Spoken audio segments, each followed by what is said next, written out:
muito lido na igreja, assim.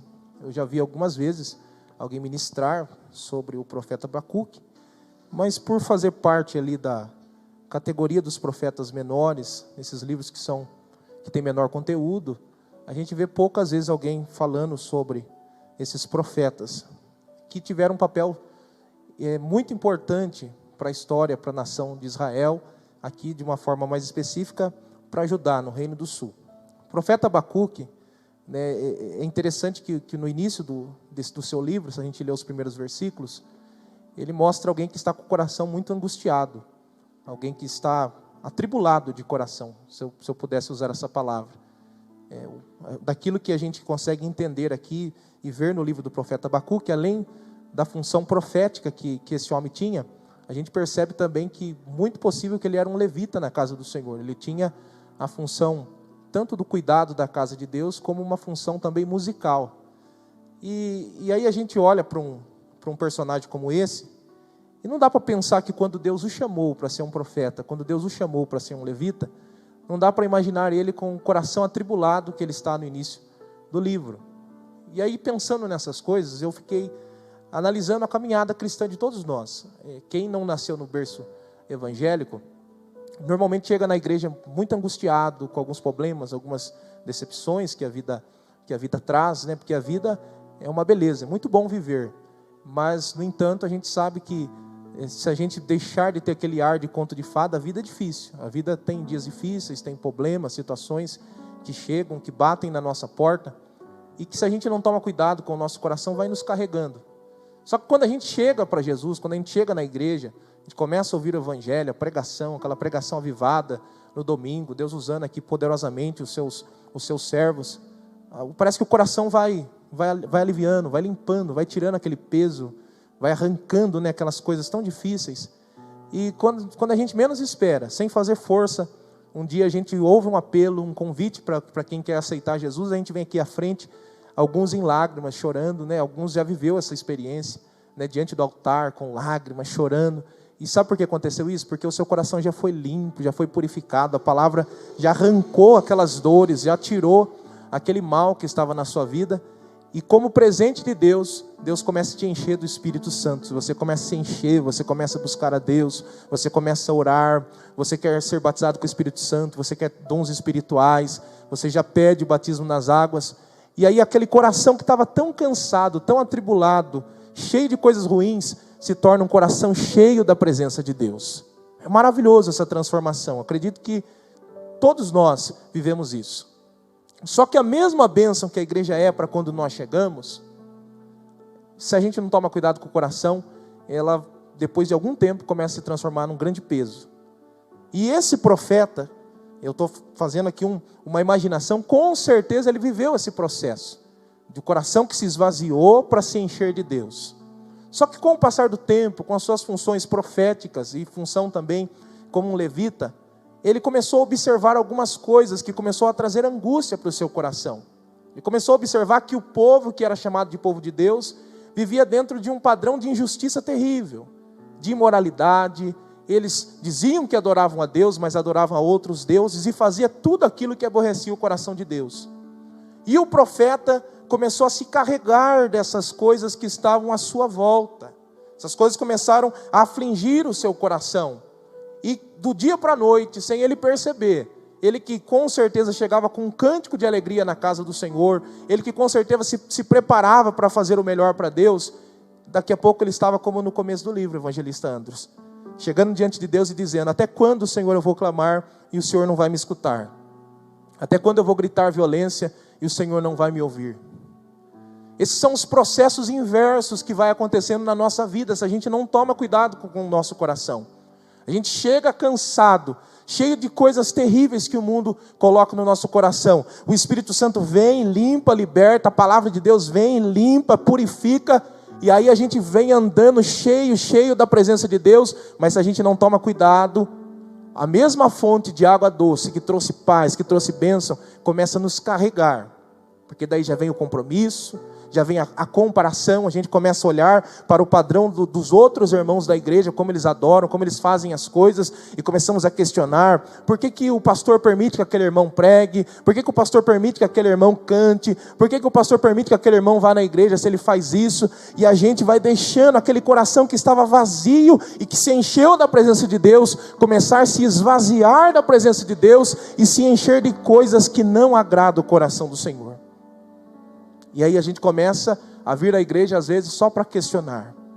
Porque quem pregou, porque quem dirigiu, porque quem cantou, porque quem orou, porque quem ofertou, quem dizimou, o porquê disso, o porquê daquilo. E daí soma com as coisas que o mundo começa a produzir. E se a gente não toma cuidado com o nosso coração, com a nossa alma, daqui a pouco nós estamos vazios de Deus e cheios das coisas do mundo. Pesados. Questionando aonde está Deus. Questionando aonde está a presença de Deus. A gente vem em culto, sai de culto e não sente nada. A gente vem porque a gente tem uma obrigação, porque eu batizei, eu desci nas águas do batismo, o pastor precisa me ver na igreja, eu preciso estar lá, na hora da chamada lá do pastor, quando ele está olhando, ele precisa me ver lá, mas às vezes a gente está vazio, sentado aí no banco, sem sentir nada da presença de Deus, mas não é isso que Deus preparou para você. Deus preparou um novo tempo na tua vida, Ele não te trouxe aqui à toa, Ele te limpou e te purificou em determinado momento da tua vida, e de repente você viveu esse percurso inverso, o seu coração foi se esvaziando da presença de Deus, e se enchendo de coisas que não agradam a Deus, mas há uma chance dos céus sobre a tua vida nessa noite, aonde o Espírito quer te encher mais uma vez, fazendo algo novo sobre a tua vida. Aleluia!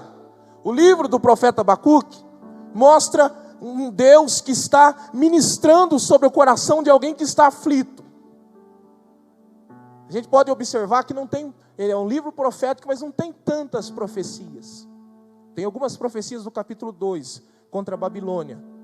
Mas a grande verdade é que mais do que apresentar algumas profecias nesse livro, Deus estava pregando para aquele profeta que estava com o coração cheio.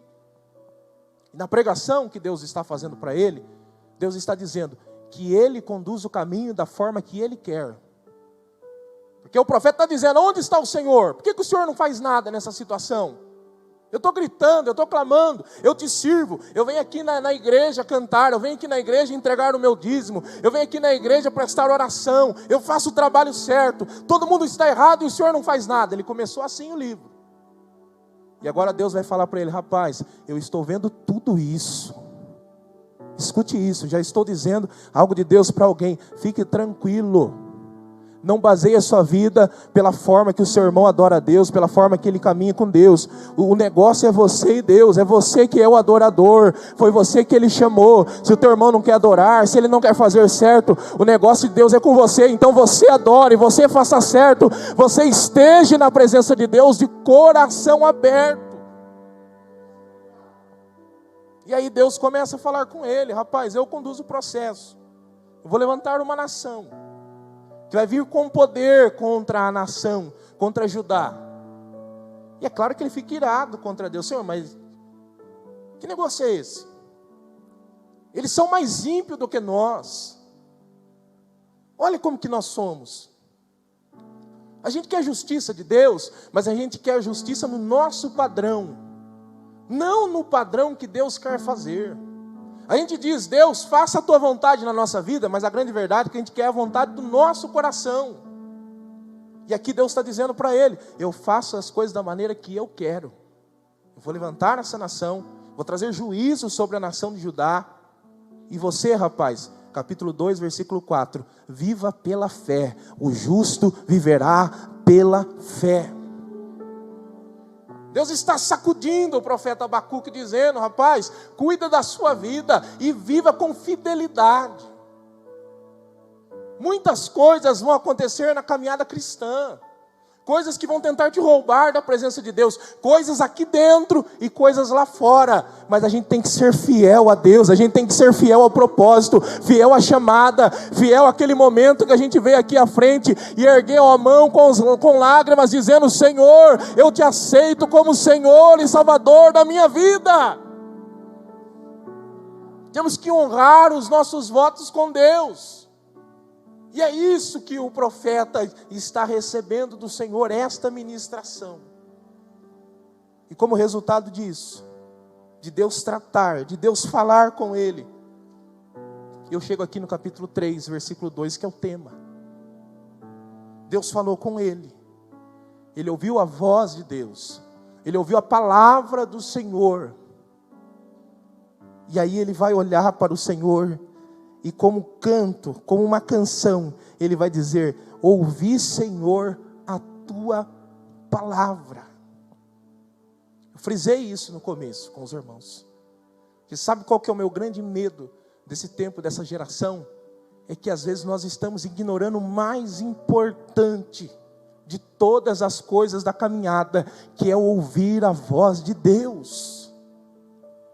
Se a gente vem tão preocupado da igreja, Senhor, eu estou preocupado porque eu quero sentir prazer lá na igreja, eu estou preocupado porque eu quero sentir satisfação, e tudo isso Deus dá, tudo isso Deus faz, mas sabe qual era o grande sentimento que nós deveríamos ter no nosso coração? Senhor, eu preciso ir lá para ouvir a tua palavra,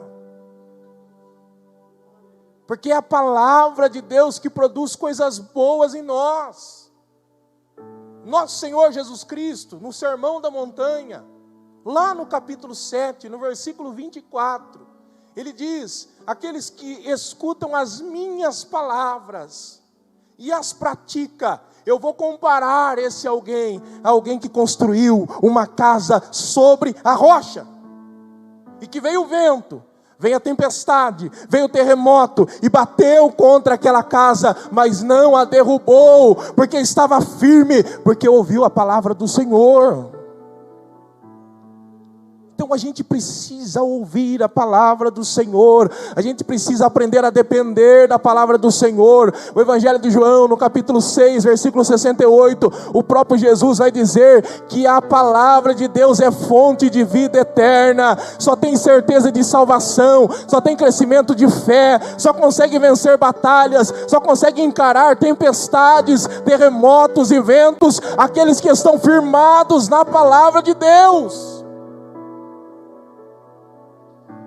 Mas quando nós encaramos um momento como esse, não é porque eu estou ministrando, podia ser o evangelista Andros, o pastor Wilson, mas quando eu encaro esse momento da ministração como mais um discurso, mais uma vez eu fui lá na igreja, o pastor Wilson falou, mais uma vez eu fui na igreja, o pastor Rafael falou, quando eu encaro como se fosse qualquer momento, e ignoro que aquilo que está sendo produzido aqui é a palavra de Deus, é a voz de Deus, eu vou perdendo coisas no meio do caminho.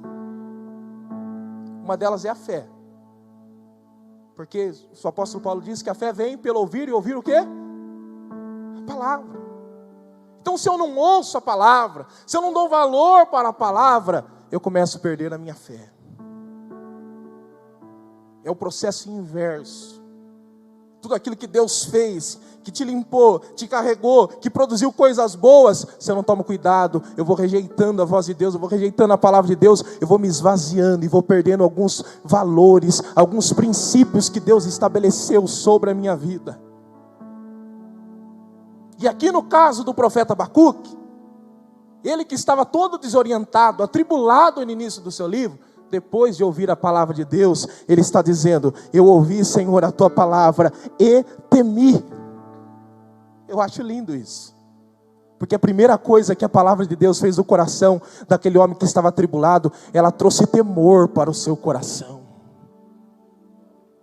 fez ele reconhecer que ele estava errado, fez ele reconhecer que ele não tinha que ficar preocupado com as coisas que Deus estava fazendo. Simplesmente ele tinha que se manter fiel e continuar adorando a Deus, e continuar exaltando ao Senhor. Você não entende o caminho, você não sabe por que essas coisas estão acontecendo com você, mas quer um recado de Deus? Continue debaixo do temor do Senhor, continue na obediência, continue adorando a Deus, porque lá na frente você vai entender que tudo que Deus está fazendo é perfeito, é bom, é agradável e vai servir para o seu bem. Oh, aleluia! A gente não entende, mas nos caminhos de Deus, o Naum, ele vai dizer isso, que Deus, ele tem um caminho no meio da tormenta. Às vezes a gente não entende, mas ele nos leva para algumas rotas que nos dá medo, que nos dá temor, mas a grande verdade é que ele está reconstruindo em nós, a fim de que nós possamos ser verdadeiros adoradores na presença dele. Ele vai nos movimentando, ele vai nos quebrando em alguns momentos, porque ele nos quer da forma que nós chegamos aqui. Ele nos quer naquele momento em que a gente chegou aqui tão cansado, tão pesado, mas foi tirando aquelas roupas antigas, aqueles pesos, e se despiu e se colocou na presença dele e falou: agora me veste, Senhor, faz o que o Senhor quiser da minha vida. Mas a gente não toma cuidado, daqui a pouco a gente está carregando um tanto de sacola, de peso, e daqui a pouco a gente já não consegue mais abrir a boca para adorar, mas só para questionar ao Senhor, só para murmurar, só para querer entender o que Deus está fazendo. Mas isso não compete a nós. Ele não te trouxe aqui, ele não te trouxe na presença dele para você entender essas ações que estão no exterior. Te trouxe aqui para adorar a ele, para você prestar adoração.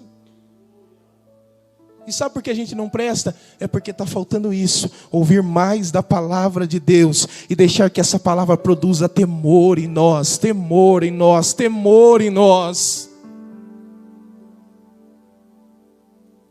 Eu me lembro de uma experiência assim tão singela, mas tão maravilhosa na minha vida. Quando eu tinha 13 anos de idade, eu me lembro que eu era o único na igreja que não era dos jovens assim, um pouco mais velho, que não era batizado com o Espírito Santo. E um dia um dos companheiros lá falou assim: ô Rafael, você deve ter alguma coisa errada na sua vida, porque todo mundo foi batizado com o Espírito Santo, só você que não foi. Eu lembro que aquilo lá doeu tanto em mim. E eu falei: poxa, por que Deus não me batiza com o Espírito Santo? Todo mundo fala em línguas, eu não falo em línguas. Eu fiquei tão angustiado com aquilo. Foi uma pressão que veio sobre mim. E eu coloquei no meu coração que eu ia sair da igreja. Que se Deus não me batizasse com o Espírito Santo, então ele não me queria ali. Então era melhor que eu saísse da igreja. Mas eu me lembro que um dia eu estava caminhando lá entre as ruas lá da cidade de Botucatu, e um pastor, que na época não era pastor, era o irmão Ailton. Hoje ele é pastor, mas ele tinha um culto na sua casa. E ele falou comigo: rapaz, vai lá no culto lá, Deus quer fazer uma obra na sua vida, não fique parado não. E eu me lembro assim que foi uma experiência muito linda, que eu fui da minha casa na casa dele, uma distância muito grande assim, algumas ruas de terra, e eu fui cantando: eu navegarei no oceano do Espírito e ali adorarei. Eu lembro que eu fui cantando essa canção, e daí aquela tribulação, aquela angústia que estava no coração foi indo embora. E eu me lembro que eu cheguei no culto e os irmãos estavam fazendo uma oração, e um irmão muito simples, de um português bem errado, estava conduzindo aquele momento de oração. Ele parou a oração quando eu cheguei, e eu me lembro que ele falou assim: jovem, Deus ele quer fazer algo diferente na sua vida, vem aqui na frente. Eu lembro que eu fui na frente, eu me ajoelhei, comecei a chorar e comecei a falar em línguas. E aquele dia eu saí de lá tão feliz, porque eu entendia que Deus me queria para a obra. Entendi que Deus queria fazer algo novo na minha vida.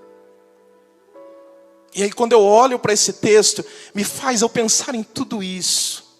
E me faz desejar viver momentos como esse. E tirar alguns pesos que os anos vai colocando na nossa vida, da responsabilidade às vezes do ministério, aonde a gente fica tão preocupado como vai ser as coisas, como que eu vou cuidar de tal situação, escuta um, escuta outro, acontece um problema aqui, e a gente vai perdendo essa essência de adorar a Deus, e daqui a pouco o coração está tão pesado, e a canção já não sai mais da maneira que tinha que sair. Aí a oração é só oração de preocupação. Aí oração é só oração, buscando alguma coisa de Deus para a vida de alguém ou para o ministério. Mas eu vim aqui nessa noite para me despir de todas as responsabilidades e buscar aquele jovem que na sua inocência só queria uma coisa: adorar a Deus e sentir a presença do Senhor. Aleluia! Eu não sei o grau de experiências que você teve com Deus e como você está hoje, mas eu sei que é possível você usar esse culto, esta palavra, para abrir o seu coração e a sua alma e deixar que o Espírito Santo venha te encher de temor, e também que você vai começar a buscar em Deus um avivamento, algo novo que Deus fará sobre a tua vida. O Abacuque aqui já não está mais atribulado, porque ele está cheio de temor, e cheio de temor de Deus, cheio da palavra do Senhor. Sabe o que ele está dizendo agora para o Senhor? Não está dizendo mais: Senhor, o Senhor me esqueceu, até quando o Senhor não vai me ouvir? Agora ele está dizendo: aviva, Senhor, a tua obra, aviva, Senhor, a tua obra. E sabe o que eu penso? Todas as vezes que eu olho para esse texto, eu não vejo Abacuque só olhando para alguém dizendo aviva ele, aviva ela. Eu vejo ele olhando para ele dizendo: aviva, Senhor, a tua obra, aviva, Senhor, a tua obra. No meio dos anos a notifica, na ira lembra da tua misericórdia, Senhor. Tem horas que a gente tem que parar e repensar no que nós estamos fazendo aqui e buscarmos sermos aquilo que Ele fez lá no começo, lá na essência. Eu quero fazer um exercício com você. Todo mundo aqui foi marcado por alguma experiência de Deus, por algum momento que foi marcante, em que você falou: não, agora eu tenho que me entregar. Quero que você faça esse exercício, que você feche teus olhos e comece a pensar nesse momento. Eu não quero que você pense de onde Ele te tirou. Não quero que você pense do momento em que você falou: não, eu vou caminhar com Jesus, agora eu estou limpo, eu estou liberto, a palavra do Senhor me purificou. Eu quero que você lembre desse momento e comece a clamar a Deus: Senhor, aviva, Senhor, a tua obra. Mas não é avivamento para o irmão, é para você. Aviva, Senhor, a tua obra. Aponta para você e começa a dizer: Senhor, eu quero ser como eu cheguei aqui, quando o Senhor me lavou, quando o Senhor me libertou, quando o Senhor me purificou. Aviva, Senhor, a tua obra, Senhor.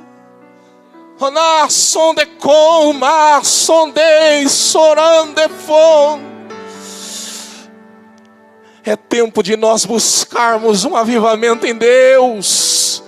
É tempo de nós deixarmos alguns pesos que os anos vai colocando sobre nós e mergulharmos no oceano do Espírito, e mergulharmos na presença de Deus e deixar Deus conduzir a história da nossa vida. Aleluia! A palavra de Deus produziu temor e avivamento sobre o coração desse profeta. Já partindo para o fim, ele que iniciou todo atribulado os seus escritos, o seu diálogo com Deus, ele vai terminar de uma forma, meus irmãos, que só quem está avivado consegue fazer isso, cantando assim: ainda que a figueira não floresça, não haja fruto na vide, que o produto da oliveira minta, que os campos não produzam mantimento, que as ovelhas amalhadas sejam arrebatadas e no currais não haja vaca. Ele está dizendo de coisas extremamente importantes para a cultura dele, para o tempo dele. E ele está dizendo: se nada disso funcionar, olha que coisa linda. Você que chegou preocupado aqui por causa de emprego, por causa de dor, por causa de tanta coisa. Quem está avivado, o evangelista Andros, quem está cheio da presença de Deus, está dizendo: tudo isso é necessário. Mas se tudo isso faltar, todavia eu me alegrarei no Senhor, eu exultarei o Deus da minha salvação. Ele está dizendo, essas coisas são boas, são necessárias, eu preciso delas. Mas agora eu tive um encontro com Deus, eu estou avivado, eu estou cheio da presença de Deus. E se tudo isso faltar, eu vou continuar adorando. Quem vem adorar comigo aqui? Eu vou continuar exaltando a Deus, eu vou continuar erguendo as minhas mãos. Eu vou voltar a ser aquele jovem que saía andando nas ruas cantando: eu navegarei no oceano do Espírito, e ali adorarei ao Deus do meu amor. Eu não sei qual é a canção que você cantava, eu não sei qual eram os gestos que você exprimia na presença de Deus. Porque de repente você, quando chegou aqui, você tinha um jeito de adorar. Você não ligava quem estava olhando, o que estavam pensando. Você erguia as mãos, você batia os pés, você falava em línguas, você corria. Mas aí o tempo vai passando, você começa a se engessar. Isso aqui não pode, isso aqui não deve. Você começa a olhar, não, eu não concordo com aquilo que o irmão está fazendo. Aquilo está errado. E daqui a pouco a gente não consegue mais adorar a Deus. Daqui a pouco o cântico já não é, ainda que a figueira não floresça, eu só vou adorar se a figueira der figos. Daqui a pouco não é mais, ainda que o fruto da vide não haja. Não, daqui a pouco é, eu só vou adorar se tiver vinho aqui no meu copo. Daqui a pouco já não é mais o cântico que diz, o produto da oliveira minta. Não, eu só vou adorar se tiver azeite. Aí já não é mais, os campos não produzem mantimento. Daqui a pouco é, eu só vou adorar se eu tiver comida na minha casa. Daí daqui a pouco também já não é mais, as ovelhas da malhada sejam arrebatadas. Não, daqui a pouco eu vou dizer, eu só vou adorar se eu tiver a melhor roupa. Não, eu vou adorar porque Ele me deu a salvação. Eu vou adorar porque Ele me limpou, Ele me purificou. Eu cheguei aqui, eu não era nada, eu não era ninguém, eu não tinha valor. Mas Ele me abraçou, me limpou, tirou todos os pesos que o mundo colocou, todos os rótulos que o mundo me colocou, e me encheu do Espírito Santo. E tem um projeto de salvação para a minha vida. Aleluia! Se coloque em pé, igreja do Senhor. Os irmãos do louvor, me ajudem, por favor. Me ajudem, por favor. Eu quero orar com você. Quero orar com você. Eu quero que você ore. Quero que você deixe essa palavra, ela realmente fazer a operação que Deus quer fazer.